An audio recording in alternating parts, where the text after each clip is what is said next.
How do you claim a place? How do you know where you belong? Maybe you're someone who associates belonging with home, as in home sweet home, or home is where the heart is. Well, I've just written a book about my grandmother's village in southern Spain. There she is, Carmen Becerra. And in Andalusia, people know where they belong, rooted in place. In fact, the Spanish word el pueblo means both people and town. So I'm going to introduce you to my grandmother's village, Pueblonuevo del Terrible, as a study in how people claim place, especially working people. And it's an important story to me personally, but it also bears on my career as a historian of labor and working people. So this is Pueblonuevo del Terrible. It was a very prosperous coal mining town for about 100 years, starting in the late 19th century. And the company that dominated the area was in the portfolio of the Rothschild banking family. And as you can see from this postcard, it had a nickname of El Terrible. And in fact, people who lived there called themselves Terriblenses. So you might be asking, as I did on this journey, why would somebody name a town Terrible and call themselves the Terribles? Well, let's go on a little trip to find out. Our first stop on this trip is a map of Spain. The red part marked on the map is Córdoba province in the heart of Andalusia, which you all now know from the trivia quiz is southern Spain. The letter P indicates Pueblonuevo del Terrible, and on the right-hand side you see a little tiny arrow pointing to where the village is on the Iberian Peninsula in a little relationship to the rest of the European map.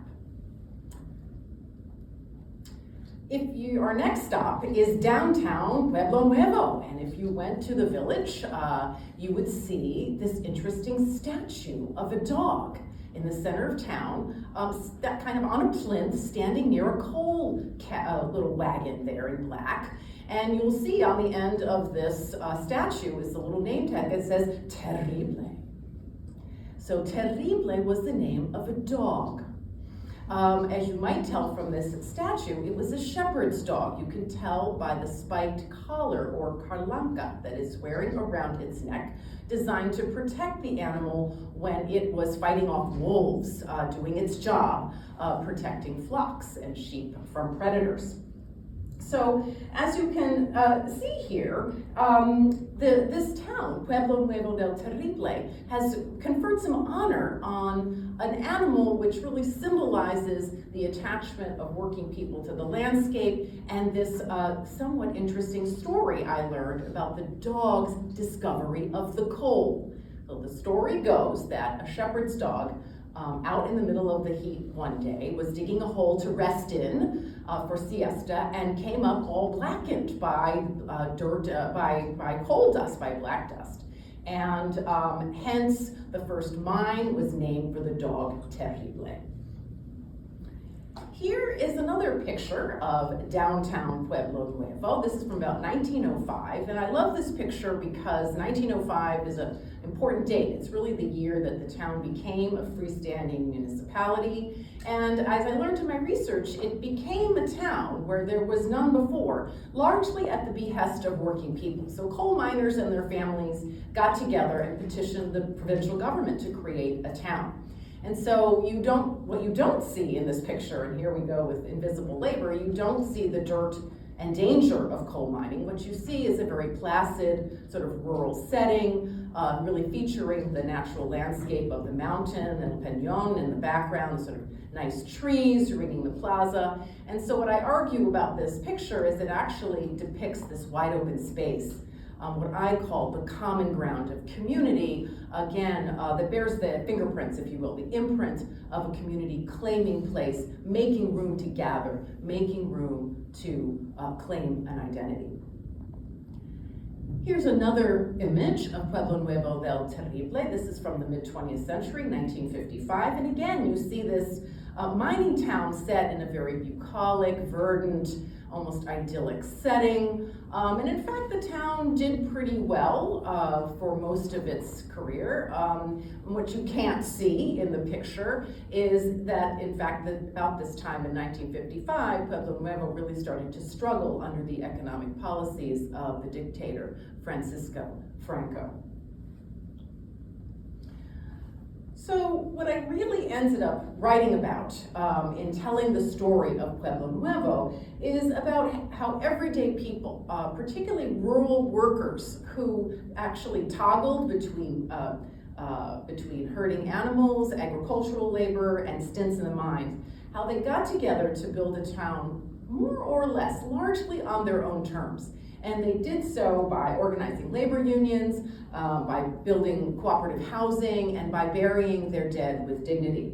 And so I argue that Terriblenses together built a kind of sacred landscape, if you will, out of the scarred and destroyed landscape that mining often wreaks on the natural environment.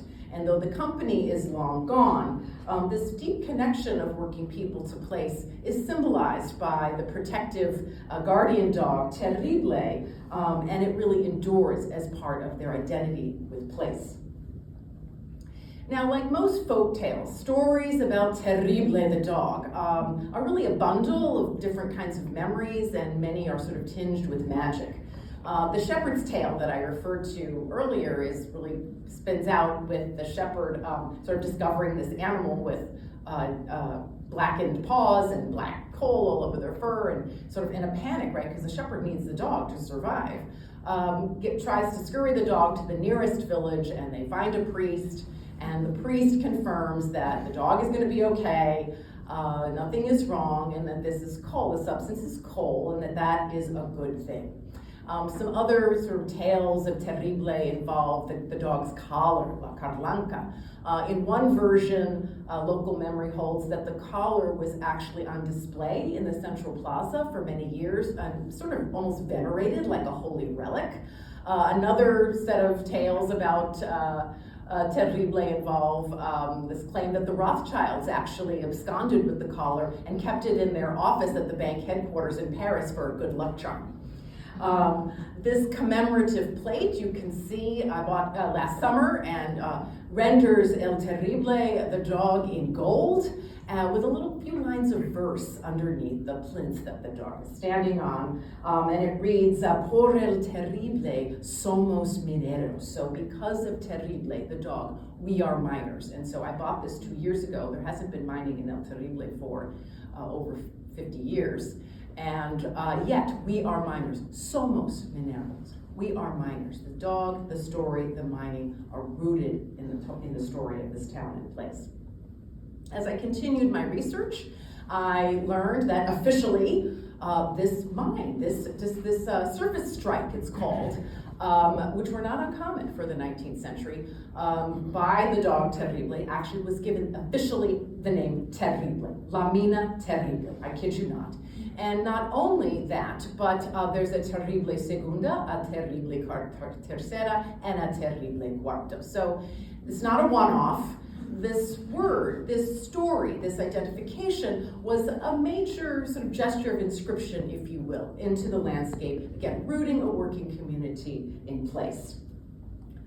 Now, if you went to Pueblonuevo today and encountered Francisco Alcalde Núñez's statue, unveiled in 1998, you might have an interesting experience, because next to Terrible is a plaque in which the dog addresses the viewer as follows. My name is Terrible.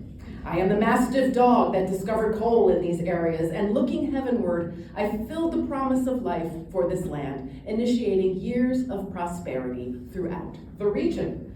So this iconic dog, this figure of Terrible, engages the past in the present, addresses this story, this attachment to place, to those in the present. You might imagine the dog channeling a divine providential kind of mission, right, in finding the coal, or maybe enchanting some pagan sprites from the rural landscape. But overall, the message is to confirm the rightness, right, the justice, if you will, of coal's entrance into this community as sort of validated by this needed and necessary and trusted animal, right, the dog that protects the sheep. And I'd say that Terrible is worth thinking about because most Spanish villages are structured on a very different sort of iconography, if you will. Most plazas are anchored not with a dog, but with a grand castillo, a castle that's usually a sign of landed wealth and military power, or a major cathedral or substantial church that gives the church's authority, Catholicism's authority, kind of over the commons, if you will. But not so in Pueblonuevo del Terrible, whose identity is again voiced in the idiom of everyday working rural people and symbolized by the dog Terrible. So on this journey we've gone on, I've introduced you to my grandmother, Carmen Becerra, and her village where she was born, lived and died in Pueblonuevo. And so in doing this project, in studying this town for about 8 years, I was able to root my grandmother's family and her life in a particular place. I was able to tell a story of Spanish working people, again, as attached to place, as the expression of their agency and choice making and commitment over time. And, perhaps not surprisingly, this work also helped me reattach to a place, and to a set of stories, and to a set of family members, some of which I had either never met or were, reacquainting myself with after many, many years. So there's many things I learned in this process, and many gifts that kind of found their way to me over the years. We have had many family reunions in the town. We've gone on long walks and sort of collected family stories. And this photograph depicts me on the right there with 2 of my cousins. Literally, I made them work. They were doing research with me, taking photographs of documents at City Hall. And you can't see him, but my then 11-year-old son took this photograph. So it was really a very special gift of sort of family exploration and reattachment to place. Some of you in the room know the 1966 Peanuts cartoon.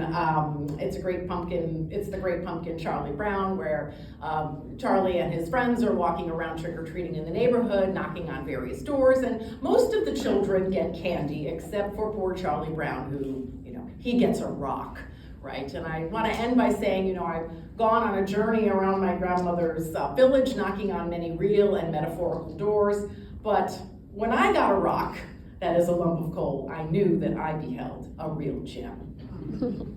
Thank you.